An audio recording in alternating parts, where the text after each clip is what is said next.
사랑하는 성도님들, 요즘 대학생들이 대학생활을 하면 피할 수 없는 것이 한 가지가 있습니다. 바로 조모임입니다. 조모임은 사실 뭐 특별한 건 아니죠. 그냥 조를 딱 이루어서 조 단위로 조가 다 함께 힘 합쳐서 어떤 과제를 하는 거예요. 이것만 들으면 뭐 특별한 게 없죠. 뭐 함께 발표를 하든 뭐 같이 뭐 건축물 같은 거 모형을 만들든 아니면 무슨 조사 같은 걸 하든 그런 식으로 조가 모여서 하면 되죠. 그래서 이거는 뭐 특별한 게 없는데 요새 조모임에 대한 악평이 굉장히 많고 악명이 엄청나게 높습니다. 왜 그런지 아십니까? 조모임 하면 꼭 5명 중에 1명은 아무리 전화를 하고 연락해도 연락이 안 돼요. 갑자기 학기에 한 3주차 때부터 없어져요. 사라져요. 그리고 어느 누구도 그 사람을 본 적이 없어요. 그러면 5명이 할 거 4명이서 해야죠. 근데 이 나머지 4명 중에 1명은 꼭 조모임만 하려고 하면 친척이 돌아가세요. 갑자기 할아버지가 돌아가시고 이번 주는 할머니가 돌아가시고 갑자기 또 그 다음 주는 삼촌이 제사 날이시고 이런 식으로 계속 하니까 조모임하는 게 너무너무 힘든 거예요. 그래서 이런 식으로 조모임에 한 번만 데이면 다음부터는 조모임만 해도 질색이고 몸소리 일으키게 됩니다. 마음의 상처가 깊이 남을 수밖에 없죠. 그래서 그 정도가 되면 이제 교수님은 왜 쓸데없이 괜히 조모임 같은 걸 하실까 이런 한탄하면서 차라리 내가 혼자 하고 말지 이런 마음이 들게 됩니다. 하지만 이렇게 조모임을 싫어하는 대학생들에게는 안타깝게도 사회는 이런 조모임으로 가득 차 있습니다. 어쩔 수가 없어요. 왜냐면 회사 생활을 하다 보면 또 회사 일을 하다 보면 개인의 역량을 넘어서는 일들이 굉장히 많이 있어요. 회사 차원에서는 당연히 처리해야 되는 업무인데 개인이 혼자 할 수 없는 너무나 이제 방대한 그 양 때문에 아니면 복잡한 일이기 때문에 혼자 할 수 없는 일들이 굉장히 많아요. 그러면 어떻게 해요? 당연히 여러 회사원들이 같이 그 일을 해야겠죠. 그래서 이제 프로젝트 같은 거 많이 하잖아요. 프로젝트 딱 추진하고 그래서 부장님 딱 붙고 밑에 이제 대리 붙고 사람들 딱딱 사원 붙어서 이제 다 함께 일을 추진을 해야죠.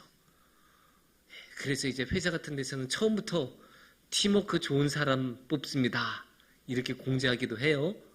심지어 더 나아가서는 면접 자체도 팀 단위로 면접을 하는 경우도 있어요. 그만큼 팀워크가 굉장히 중요해요. 그래서 사회에서는 팀워크가 너무나 중요할 수밖에 없죠. 아무리 함께하는 조모임이 싫어도 어떻게 하겠습니까? 사회는 함께 살아가는 사회인데 그래서 우리는 어쩔 수 없이 팀워크를 항상 신경 써야 되고 함께 살아가는 세상이라는 것을 생각해야 하면서 그러면서 이 팀워크, 함께 살아가는 것, 공동체로서 살아가는 것을 항상 마음에 품고 살아가야 합니다.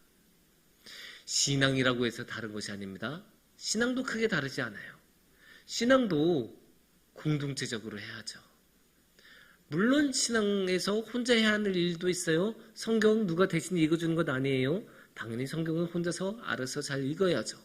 하지만 그럼에도 불구하고 신앙에서 공동체가 차지하는 비중은 너무나 높아요. 우리도 지금 이렇게 다 함께 모여서 공동체로서 예배를 드리고 있지 않습니까? 물론 혼자 드리는 예배도 있지만 대부분 예배라고 하면 우리가 함께 이렇게 공동체로 모여서 드리는 것을 생각을 해요. 그리고 우리가 신앙생활 혼자 합니까? 아니에요. 우리 이렇게 다 함께 모여서 교회로서 신앙생활을 하죠. 그래서 신앙생활에 있어서도 공동체는 너무나 중요하다. 함께 신앙생활을 하는 건 너무나 중요하다. 그렇게 말씀을 드릴 수 있어요. 그러면 이렇게 신앙생활에서 공동체가 중요하다면 우리가 생각할 수 있죠. 감사에서도 공동체가 중요하다. 감사는 신앙생활에서 아주 중요한 요소이죠. 그런데 신앙생활이 공동체적으로 해야 되니까 그럼 당연히 감사도 공동체적으로 해야 합니다. 물론 이거는 어떻게 보면 심화 과정이에요. 워낙에 요즘 세대가 감사를 워낙에 안 하는 시대이다 보니까 감사를 해주는 것만으로도 잘했다 박수치는 시대가 되기는 했어요.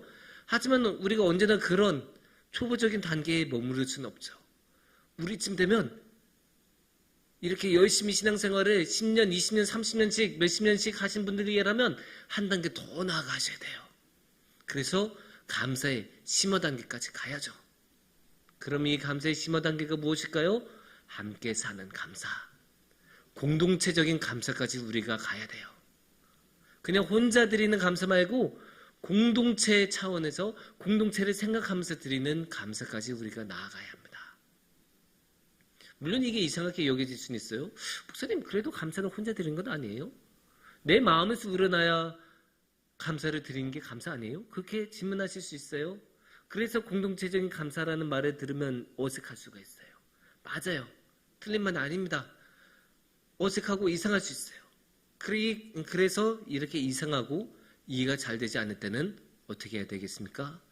성경을 읽어야죠. 주님의 말씀을 봐야 돼요. 신앙적으로 해결해야 안 되는 거는 주님의 말씀을 보면서 해결을 하도록 노력해야죠. 그래서 오늘의 말씀을 통해서 함께 이 공동체적인 감사에 대해 생각해보는 시간을 갖도록 하겠습니다. 고린도전서 14장은 방언과 예언의 은사에 관한 장입니다. 방언과 예언의 은사 너무나 소중한 은사예요. 당연하죠. 하나님께서 선물로 주신 건데 그게 어찌 소중하지 않을 수 있겠습니까? 너무나 소중한 게 이 방언과 은사예요. 이 방언과 은사에 대해서 이 말씀이 전하고 있는데 근데 왜 그럴까요? 그게 방언과 예언은 너무나 소중하고 좋은 것이고 중요한 것인데 이게 우리는 그거를 받으면 자랑하고 싶어져요. 이게 사람의 본성 안에 그런 게 있어요. 좋은 거 있으면 자랑하고 싶잖아요. 나 좋은 시계 샀다. 딱. 근데 그것도 이런 식으로 안 하죠. 아유, 나 좋은 시계. 근데 땀 닦을 때 이렇게도 안 닦아요. 굳이 이렇게 닦아요. 그러게 말이야. 자랑하고 싶잖아요. 좋은 게 있으면 자랑하고 싶어요. 이거를 조금 더 멋있는 말로 하면 뭐가 되겠습니까? 사람에게는 과시욕이 있다. 과시하고 싶어요. 뭔가 나 잘할 수 있어. 나 능력 있어. 나 하나님의 은사를 받은 사람이야. 딱 그러면 괜히 굳이 안 해도 되는데 방언으로 말하고 방언으로 기도하고 식사 기도까지 방언 기도로 하기세요. 그렇게 너무 이건 좀 아닌데 싶은 지경까지 오니까 사도 바울이 그렇게까지는 안 해도 돼 하면서 방언과 예언에 대해 24장에서 말씀하고 계십니다. 그렇게 이제 사도 바울이 열심히 말씀을 하는데 어떻게 방언에 대해서 말하면 좋을까? 방언에 대해서 어떻게 생각하면 좋을까? 그러면서 26절과 17절 말씀을 나누고 계십니다. 한번 16절과 17절 말씀을 볼게요. 그렇지 아니하면 네가 영으로 축복할 때 알지 못하는 처지에 있는 자가 네가 무슨 말을 하는지 알지 못하고 내 감사에 어찌 아멘 하리오. 너는 감사를 잘하였으나 그러나 다른 사람은 덕세움을 받지 못하리라. 여기서 이제 그 영으로 축복할 때라는 말이 이제 16절에 나오죠. 그 말은 어떻게 우리가 이해해야 되냐? 방언으로 기도한 것으로 이해하시면 돼요. 왜냐하면 14장 2절을 보시면 이런 말씀이 나옵니다. 방언을 말하는 자는 사람에게 하지 아니하고 하나님께 하나니 이는 알아듣는 자가 없고 영으로 비밀을 말함이라. 방언은 영으로 비밀을 말함이라. 그러니까 영으로 말하는 게 뭐예요? 방언이에요. 방언은 영으로 말하는 거니까 16절에서 어떻게 다시 나오십니까? 영으로 축복할 때. 영으로 말하는 것, 영으로 축복하는 것 딱 이렇게 연결이 되죠. 그래서 이제 영으로 축복하는 건 결국 방언으로 축복하고 방언으로 기도하는 거예요. 거기에 대해서 사도 바울이 뭐라고 합니까? 네가 그렇게 하면 알지 못하는 처지에 있는 자가 네가 무슨 말을 하는지 알지 못하고 네 감사에 어찌 아멘 하리요. 이렇게 말합니다. 그래 너 방언으로 기도할 수 있는 거 알아. 근데 네가 방언으로 그렇게 기도하면 네 옆에 있는 사람, 방언 못하는 사람이면 어떡해? 그거 알아듣고 무슨 말인지 어떻게 알겠냐? 무슨 말인지 모르니까 뭐라고요? 네 감사에 어찌 아멘 하래요. 네가 그렇게 열심히 방언으로 기도하고 감사를 드려도 옆에 있는 사람 그거 알아듣지 못하니까 어떻게 아멘에 뭐라고 할 말이 없어. 그렇게 사도 바울이 이야기하고 있는 거예요. 17절 말씀은 내용은 사실 똑같아요. 그런데 조금 더 직접적으로 말씀을 하고 있어요. 17절 말씀을 다시 한번 보시면 너는 감사를 잘하였으나 그러나 다른 사람은 덕 세움을 받지 못하리라. 너 감사 잘했어. 너 기도 잘했어. 우리가 지금까지 신앙의 기준, 좋은 신앙의 기준, 내 신앙이 올바른지 아닌지의 기준을 지금까지 뭐라고 했어요? 감사라고 계속 몇 주간 계속 이야기를 했었죠? 너 감사 잘했어. 지금까지 기준이면 아주 잘한 거예요. 좋은 신앙이에요. 칭찬받을 일이에요. 하지만 오늘의 17절에서 뭐라고 합니까? 너는 감사를 잘했는데 옆에 있는 사람은 덕 세움을 받지 못했다. 이게 뭐겠어요? 너 그래 감사 잘했어. 근데 그거 잘한 거 아니야. 신앙적으로 100점 아니야. 너 신앙적으로 잘했다고 나는 말 못하겠어. 이렇게 말씀하시는 거잖아요 지금. 아니 칭찬받을 일이고 잘한 거 있으면 그래 너 감사 잘했어 하고 딱 끝났어야죠. 괜히 굳이 뒤에서 다른 말을 할 필요가 없죠. 근데 뒤에 분명히 부정적인 게 나오잖아요. 뒤에 분명히 다른 사람은 덕세움을 받지 못했다. 그러면 여기에 뭐가 나옵니까? 새로운 기준이 나온 거예요. 신앙의 새로운 기준. 지금까지처럼 감사를 잘했냐 못했냐가 기준이 아니고 공동체에 도움이 되냐 안 되냐가 기준인 거예요. 아무리 감사를 잘했어도 그건 너만 잘한 거지 교회에는 도움이 안 돼. 공동체에는 도움이 안 돼. 너 잘한 거 아니야. 너 100점 아니야. 너 더 잘할 수 있어. 너 더 잘해야 해. 이 말씀을 하시는 거예요. 핵심이 그거예요. 아무리 감사를 잘해도 나 혼자만 감사하는 것 의미가 별로 없어요. 나 혼자만 감사를 하나님께 드린 것 아니에요. 공동체의 덕이 되어야 되고 공동체가 함께 아멘할 수 있어야 되고 공동체가 함께 감사를 드릴 수 있어야 돼요. 그때 그 감사가 진정한 감사가 되고 그때 감사가 신앙의 행위가 되고 그때 그 감사가 하나님께서 기뻐하시는 감사가 되는 거예요. 이게 우리가 생각해 볼 만한 문제예요. 왜냐? 우리는 항상 감사를 개인적인 차원에서 접근해요. 내가 감사해야 돼요. 내 마음에 감사가 우러나서 감사드리면 되는 거예요. 나만 감사하면 돼. 나한테만 감사가 있으면 그리고 내가 하나님한테 감사드렸으면 그걸로 해결된 거야. 나는 내 할 몫을 다 했어. 나는 이 정도면 하나님 앞에 칭찬받을 만해. 이렇게 되는데 근데 이제 참 사람이 되게 재밌는 게 지금까지 우리가 감사에 대해서 뭐라고 이야기했습니까? 감사는 하나님께 드린 거잖아요. 자신을 낮추고 하나님께 드리는 것. 이게 감사라고 말씀을 드렸잖아요. 그런데 사람은 그 감사를 드리는 와중에서도 자신을 높이고 싶어 해요. 자신이 빛나고 싶어 해요. 자신이 스포트라이트를 받고 자신이 칭찬받고 싶어 해요. 아니 감사는 자신을 겸손하게 낮추는 것이라고 말씀을 드렸는데도 그게 감사인 걸 알면서도 자신을 드러내고 싶고 하나님이 그 영광 받으셔야 되는데 자신이 이렇게 딱 들이밀면서 자신이 그 빛을 다 받고 싶어 해요. 그게 사람이에요. 사람 항상 그렇게 해요. 그래서 개인의 감사를 드리면 항상 자신이 그 빛을 받고 싶어 하니까 자신한테 이제 오는 그 감사를 드리고 그렇게 기도를 하게 되는 거예요. 대표적인 성경인물 누굴까요? 지난번에도 우리 설교에 등장했었던 바리새인. 물론 바리새인은 성경에 수없이 나오니까 세리와 함께 기도했던 바리새인. 누가복음 18장 11절을 보시면 바리새인은 서서 따로 기도하여 이르되 하나님이여 나는 다른 사람들 곧 도색, 불의, 간음을 하는 자들과 같지 아니하고 이 세리와도 같지 아니함을 감사하나이다. 감사의 측면에서만 보면 뭐 칭찬해 줘야겠죠. 어쨌든 감사를 했으니까. 하지만 이렇게 기도를 했을 때 옆에 그 세리가 있었다고 생각해 봐요. 옆에 그 세리가 있었다고 생각해 보면 그분이 얼마나 상처를 받겠어요. 아니 지금 자신을 대놓고 욕하는 거 아니에요. 나는 저 사람 같지 않아요. 나는 저 사람보다 뛰어나요. 나는 저 사람보다 더 신앙적이에요. 이렇게 말하는데 그 세리가 그 이야기 들으면, 그 기도를 들으면 기도가 되겠습니까?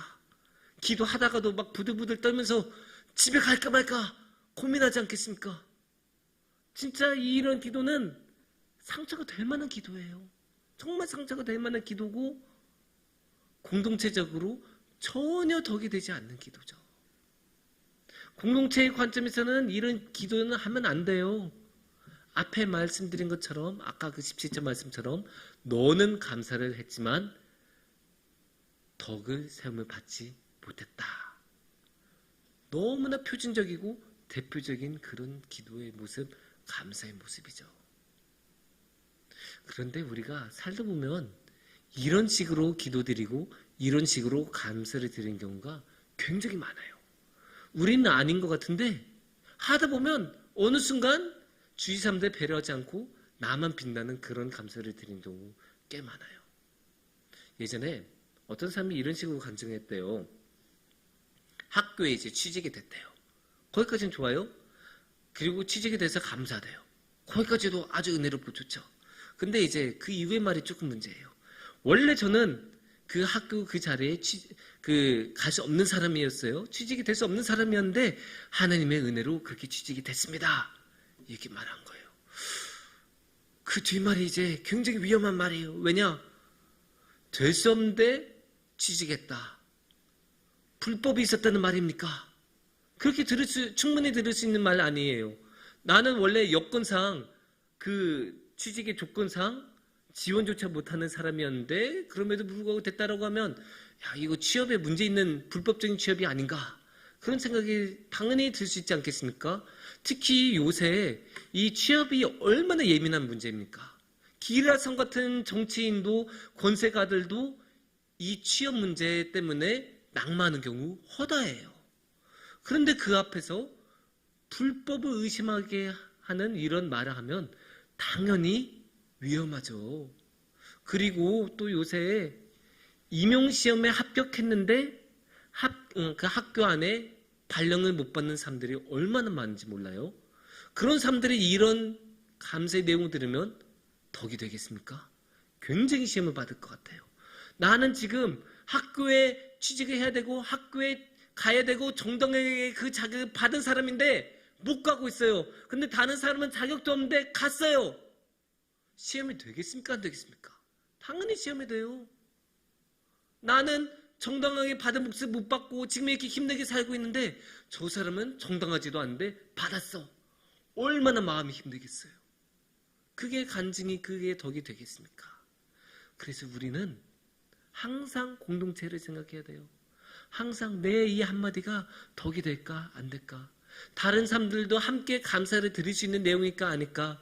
내가 함께 이렇게 말씀을 드릴 때 다 함께 아멘을 해주실까 아닐까? 항상 기도하고 항상 생각하면서 우리가 감사도 공동체를 생각하면서 배려하면서 드려야 합니다. 사랑하는 성도님들, 우리의 신앙생활에서 감사는 너무나 소중합니다. 그래서 항상 감사는 드려야 합니다. 하지만 이 감사는 잘 드려야 합니다. 그래서 잘 드리기 위해서 우리는 항상 공동체적으로 감사를 드려야 합니다. 항상 공동체의 맥락을 생각하고 항상 교회의 주위 사람들을 생각하면서 그러면서 기도를 드리고 감사를 드려야죠. 그렇게 감사를 드릴 때 그 감사는 하나님께서도 기뻐하시는 감사가 될 것이고, 그렇게 하나님께서 기뻐하시는 감사를 드릴 때 우리는 다 함께 하나님과 함께하는 그 큰 복을, 그 감사한 삶을 누릴 수 있을 것입니다. 함께 기도드리겠습니다.